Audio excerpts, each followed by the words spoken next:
Hello guys, back to my channel. আমি আজকে রুই মাছের ভুনা রেসিপি নিয়ে এসেছি। আপনাদেরকে রুই মাছ রান্না করে দেখাবো। আমি প্রথমে রুই মাছটাকে কেটে ভালো করে পরিষ্কার করে নিয়েছি। তাই লবণ, হলুদের গুঁড়া, মরিচের গুঁড়া দিয়ে মাখিয়ে এখন মাছটা ভেজে নিচ্ছি। মাছটা এপাশ ওপাশ করে ভালো করে ভেজে নিতে হবে। মাছ বেশি ভাজা যাবে না, অনেক বেশি ভাজি করলে তাহলে শক্ত হয়ে যাবে।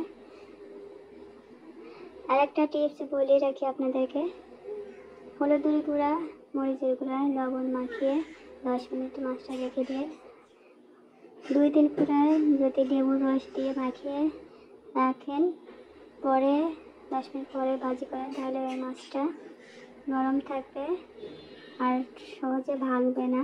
ভাজি করার সময় অনেক সময় মাছটা ভেঙে যায়, কিন্তু এটা ভেঙে যাবে না। আর মাছটা দেখেন গাইস, ভাজি করা হয়ে গেছে। আমি এগুলো উঠায় নেব। ওই তেলে আমি পেঁয়াজ কুচি দিয়ে দিলাম। পেঁয়াজ কুচি দিয়ে মাছ ভাজি তেলটায় দিয়ে আমি রান্না করব। ওই তেলের মধ্যে পেঁয়াজ কুচি দিয়ে দিচ্ছি। একটা লবণ, কাঁচামরিচ দিয়ে দিলাম। 1 চা চামচ পেঁয়াজ বাটা, 1 চা চামচ রসুন বাটা, 1 চা চামচ জিরা বাটা দিয়ে মশলাটা একটু কষাই নেব। হালকা একটু পানি দিলাম যাতে কাঁচা মশলাটা একটা স্মেল যে আছে ওটা যাতে দূর হয়ে যায়। এবং একটু পানি দিয়ে কষিয়ে নিতে হবে। স্বাদ মতো লবণ দিলাম। 1/2 চা চামচ হলুদের গুঁড়া, 1 চা চামচ মরিচের গুঁড়া। সব উপকরণগুলো ভালো করে কষিয়ে নিতে হবে। এখন মশলাটা যত ভালো কষাতে পারবেন ততই টেস্ট বেড়ে যাবে। আমি টমেটো বাটা দিয়ে দিলাম।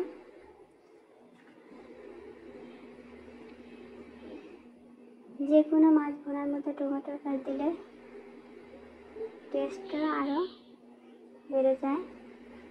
আপনারা চাইলে স্কিপও করতে পারেন। তবে টমেটো যে কোনো মাছ ভুনার মধ্যে টমেটো দিলে আমার কাছে অনেক ভালো লাগে, যে কারণে আমি টমেটোটা দিলাম। বেশ কিছু সময় ধরে মশলাটা কষিয়ে নেব। কারণ মশলা কষানো যত বেশি কষাতে পারবেন ততই বেশি টেস্ট হবে তরকারি।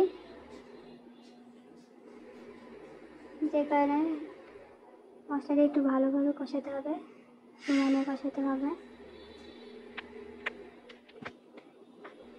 মশলাটা প্রায় কষানো হয়ে গেছে।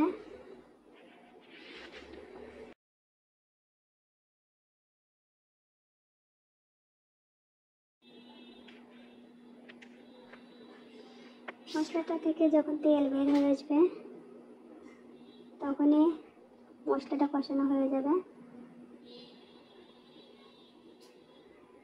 আমি এখন পানি দিয়ে দেব। পানি দিয়ে একটু নেড়ে চেড়ে ঢাকনা দিয়ে ঢেকে দেবো।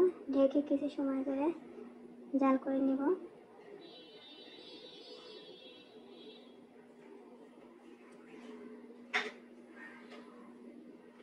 আমি মাছটা দিয়ে দিচ্ছি, আগে থেকে ভেজে রাখা মাছটা দিয়ে দিচ্ছি। মাছটা দিয়ে দিলাম। এখন ধনিয়া পাতা দিব। আপনারা চাইলে ধনিয়া পাতা দিতেও পারেন, নাও দিতে পারেন।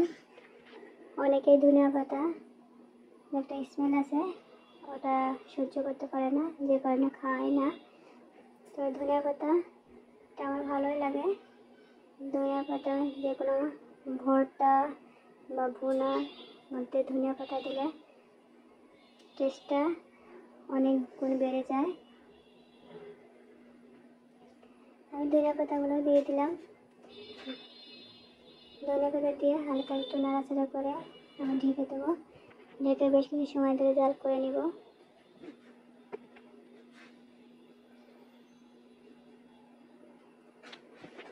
দেন গাইস আমার রুই মাছের ভুনাটা হয়ে গেছে, আমি এখন নামিয়ে নেব।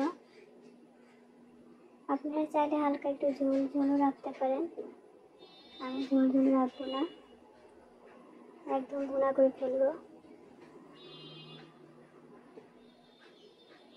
অনেকে হালকা একটু ঝোল ঝোল রাখে।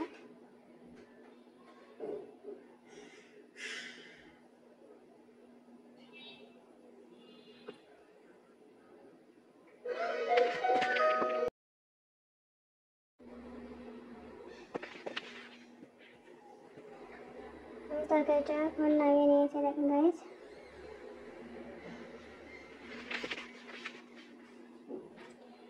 তরকারিটা অনেক দেখতে যেমন লোভনীয় মনে হয়েছে, তেমনি টেস্টটাও অনেক গুণ।